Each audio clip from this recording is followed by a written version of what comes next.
2 of TFM&A 2015. I'm Laura Doyle, and on behalf of everyone at TFM&A, we'd like to wish you a fabulous day. The man I'm about to welcome on stage really needs no introduction. Late last year, Smart Insights, together with TFM&A, conducted some reader research to better understand how you are planning to manage digital marketing in 2015. Thank you very much to everyone who participated in the research. Your insight is invaluable.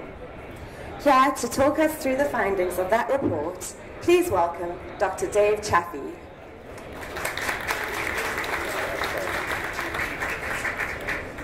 Thank you, Lara. Morning, everyone. Thanks for choosing this session. You've chosen a challenging one, probably good to cover first thing in the morning. We are presenting the research, so it will be somewhat of a charts fest, but I like to be, rather than just showing you a bunch of charts, I like to give takeaways as well. So I will be reviewing some of the latest developments, tools and techniques as I go through the research. Before I start, a couple of points. I don't like to be too static when I'm speaking, and I prefer to point at things, but I'm kind of rooted to this mic, so hope everyone can hear at the back. The other thing is, because it's research, we've asked the designers to make the charts as big and bold as possible, but if you're a distance from the monitor, you might be struggling. So we have the research available for download on this bit.ly link, so bit.ly/Smart Digital 2015, and I'll pop that up at the end as well. So let's get into the material now. Did you notice last year that the web is no longer new? We can't call the area we work in new media because it's now 26 years now since Tim Berners-Lee developed the web. So you might think that we're actually on the program and we're quite advanced in the way that we now manage digital. But what the main finding of the research shows is that a lot of businesses have a long way to go, and that's why I start with this idea of stepping you up the ladder. That's really what I like to do as I help businesses. And in this keynote, we'll do a review of not just our research. We will look at some of the data points about mobile adoption, because I think we've now passed this tipping point of mobile. And it's interesting because you're hearing some people say mobile first, and I actually think that's a mistake, as I'll explain why. Now, Laura kindly said I need no introduction. And you may have read some of my books, which I have been working on those since 2000, so I'm nearly as long as the web is old. But these days, my main role is the editor and publisher of Smart Insights. So we provide resources like the download to help people manage digital marketing within their teams and to develop skills. So we provide, for example, downloadable Word documents. You can structure a plan, or the topic we're looking at today, manage your transformation. So the report. We looked at 6 different areas that I'll take you through, and the very first area was to say how do you rate your capabilities to manage digital, and this is where I was saying people are at quite an early stage. So I thought it would be, before I show you the research, I thought it would be interesting to review this with you.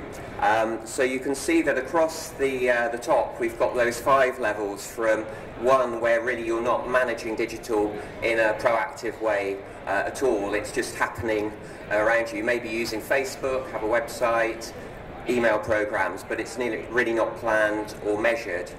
So as we move up the steps, that's where, but by step 3 we have got a defined digital strategy. And then step 4, we're starting to use more advanced techniques to deliver customized experiences. So by step 4, we're doing personalization of our emails, dynamic targeting, and then in 5, that's really the leaders. They're doing this real-time marketing so they can take advantage of the fantastic opportunities that you have on a day-to-day basis. So you can see we're putting the review in terms of a number of factors from A to G down the left there. I think I'll just ask you about the first one. So I'd like you to rate yourself whether you really don't have a strategy for digital, if you're honest, in your company or your clients. So that would be step one. Step two, you're starting to prioritize the areas that you work in. Step three, you do actually have a strategy that, if I was in your offices, you could point me to it. It might be a defined separate digital strategy or a integrated. It's best to move to an integrated strategy for digital channels. And then with 4 and 5, that's where you've got a longer term roadmap and program, more dynamic approach. So let's just do a quick show of hands, please. How many would rate themselves at 1? Thank you for being so bold. When people are filling the survey online, there's actually a lot more people in that category. So 2, please. Okay, thank you. 3. So these are the guys with a plan. Congratulations. And 4. Good. These are our... And 5. Anyone as bold as to choose that? Go for it. Oh, it's Vince. Yeah, I'd say you're 5. So yeah, that's very similar to what we saw in the survey. You can see there are a fair few in the first 3, the majority, and then we've got those, you can call yourself the elites if you are in that step 4. And that's really across the board here of how you manage digital, which is really B is about measurement, C is about C and D and E are about resourcing, data integration. And then with F and G, this is the more practical, the more tactical, how you create your communications and then your customer experience. So I thought that because I like to be useful, I thought with F and G, I'd just show you a couple of examples of what the more advanced businesses are doing. So with our integrated communications, email marketing remains a very powerful tool, particularly if you can personalize it. And if you work in B2B marketing, you may know RS Components, RS that they're called these days. So they're a global business, and they've set up these automated programs. And at our Smart Insights conference in the autumn, Harriet Mitchell, their CRM manager, presented their approach. It's nice when people can actually share the details of their approach. So you can see they've got a very sophisticated, layered targeting approach that they built with their email system, and that's integrated with web as well. And how that actually looks in practice, they've got newsletters as well as other communications, but you can see they're able to insert different modules to give you that personalized message, and then that's all tested and optimized. So I think Harriet's got a team of about 5 people sending out millions of emails every month using this automated approach to scale it. So that's the communications side. In terms of the customer experience, it's you may remember that I think it was 4 or 5 years ago, there's an analyst, KBCB, called Mary Meeker, and every May she writes a report about the future of technology, well worth watching out for if you work in this sector. So she said, but by 2014 there will be a mobile majority of users, and that has proved to be the case if you look at it in a simple level. In consumer markets, the number of visitors who are using smartphone and tablet.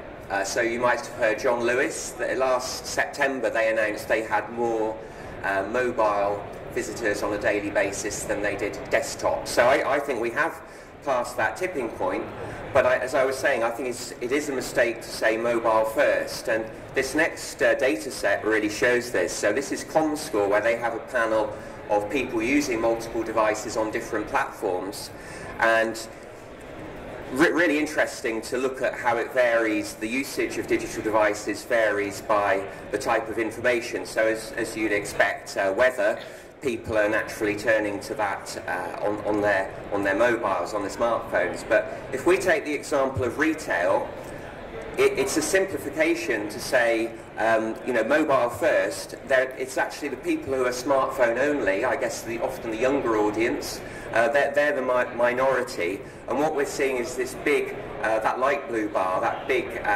multi-channel audience. So the other thing you'll see there in retail is around a third of people are actually PC only or desktop.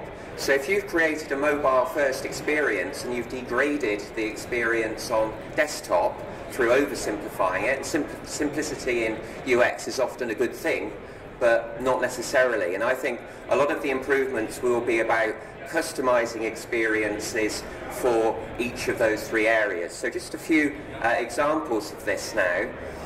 This is PlusNet. This is a classic mobile responsive design, and I think in marketing we to make sense of it all in digital, we have to have this sort of tick box mentality. So yeah, we've got a mobile responsive site. Yeah, we've done that, and maybe we'll do a site refresh in 4 or 5 years' time. But what the leaders are doing is that they're providing adaptive, not responsive experiences. So by adaptive, I mean they're tailoring content, messaging, customer journeys for each individual device, which isn't actually what PlusNet are doing here, because it's the same content in a appropriate design, so it works well on smartphone, but it's not optimized for smartphone. So a couple of examples of what I call adaptive.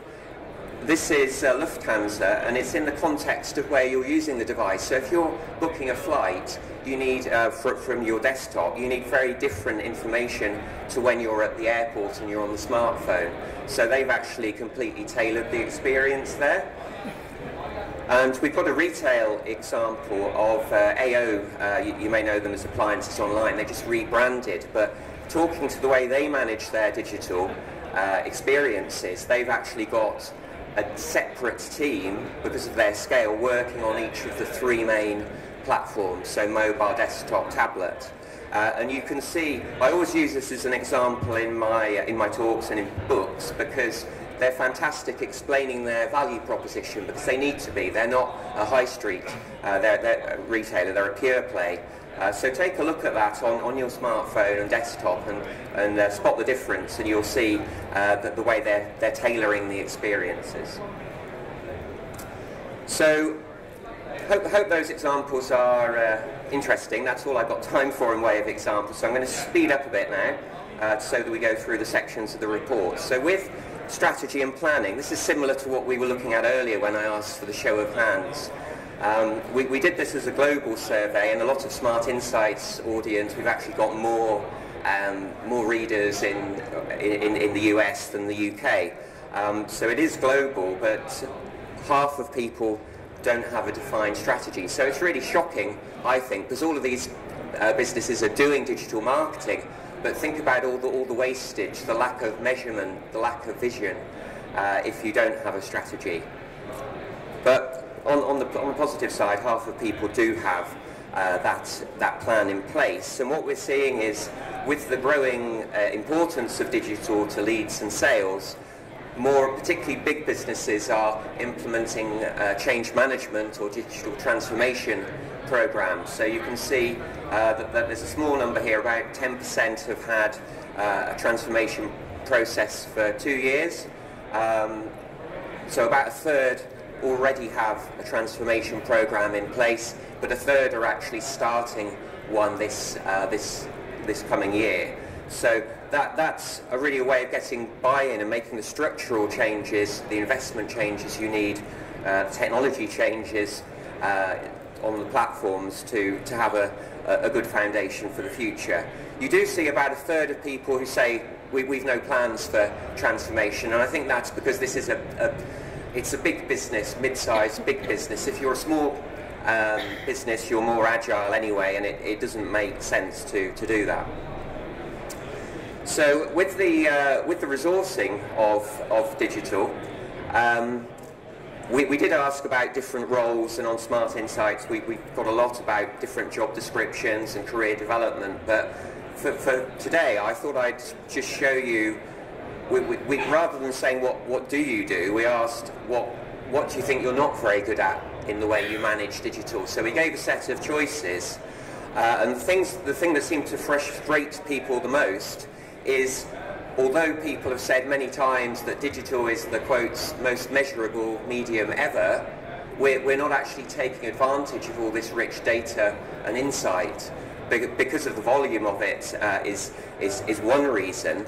But I think it's also the fault of managers that they're not identifying the time or the skills. They don't have the right skills to review this data. So someone like AO.com that I mentioned earlier, they've got an optimization team who are continually running tests on different parts of the site. We do this on Smart Insights as well. So we have what we call a 90-day planning system. Every 90 days we'll be looking at a different section of the customer journey and improving that. But I think many businesses, they'll do a website refresh, and then someone may go in once a week, once a month, look at the visits or the leads or sales and how they're varying, but there's not that detailed optimization. So CRO, as some people call it, conversion rate optimization, we are going to see more of that. The second factor was insufficient time on planning, which relates to the data we had earlier on that.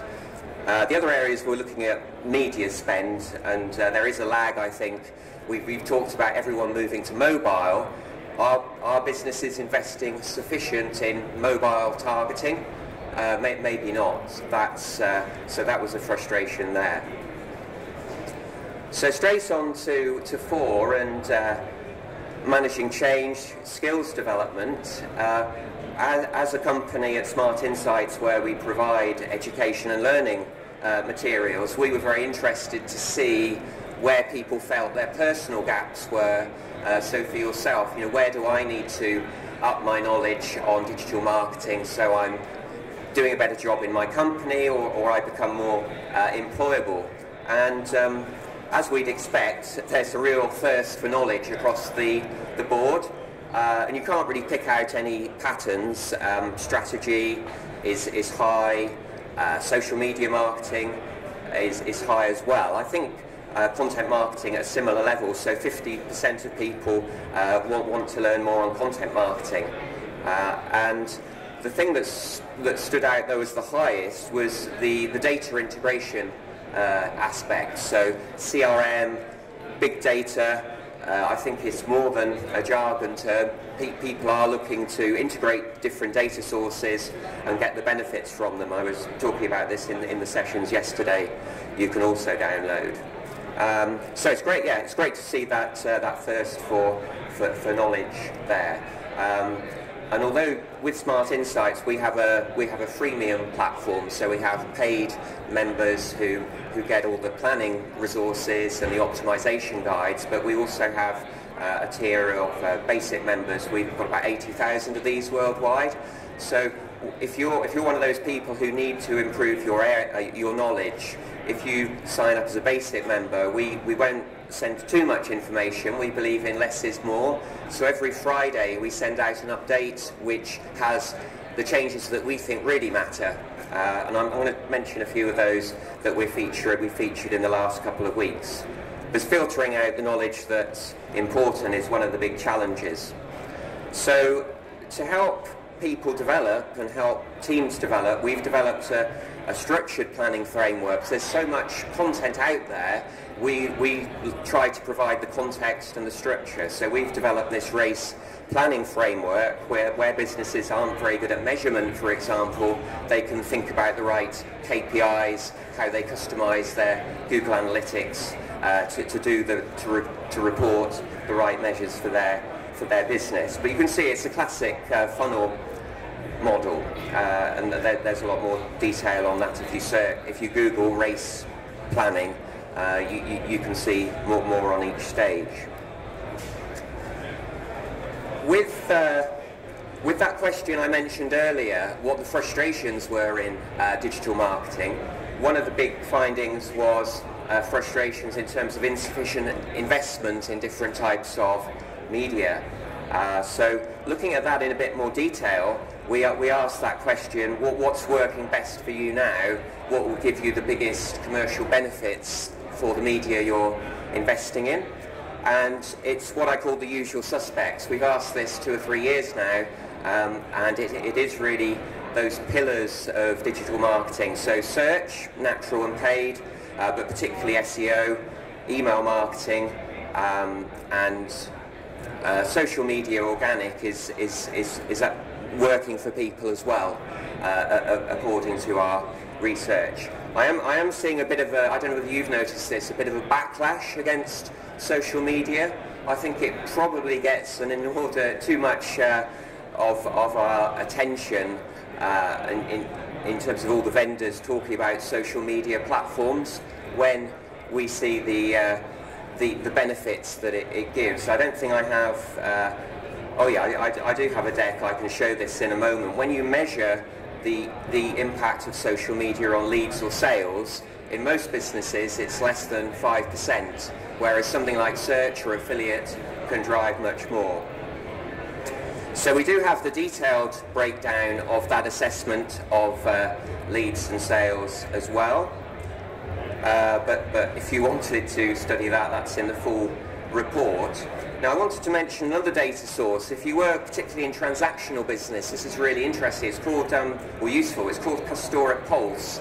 And they have data updated every month on what's actually driving sales and leads for their businesses. And this is in the States, but I think it's a big number. Is it $40 billion worth of transactions? So what we see there is organic search. If you look at the chart on the left, that's off the scale, followed by CPC and email. And social media is really off the scale at the bottom. It is sub 5%.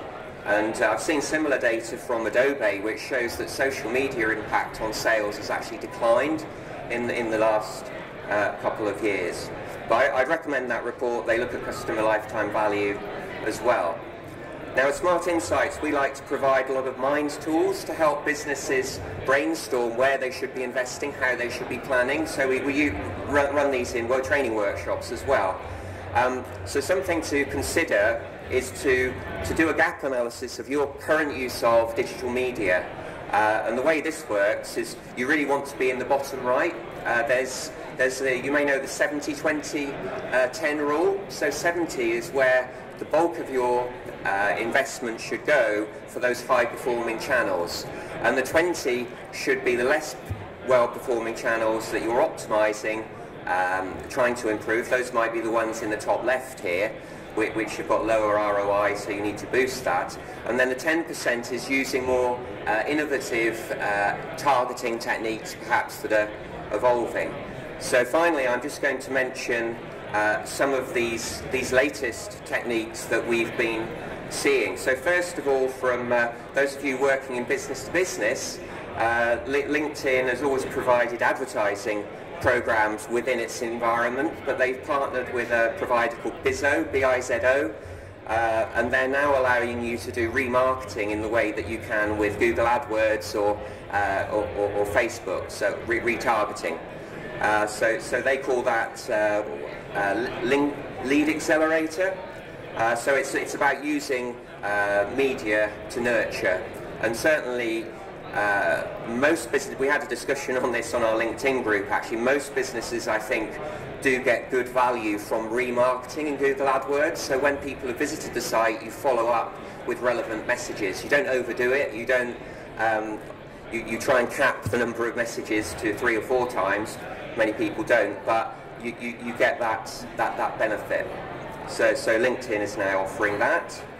On the consumer side, last Friday in our newsletter we alerted members to this new retargeting technique in Facebook, which is specifically available for retailers. So they can now put product, a bit like it always existed through tools like Criteo and Struck in the ad network, but you can now, if someone has browsed a handbag, that you can now follow up with a relevant offer to remind people to buy, or promotion as well.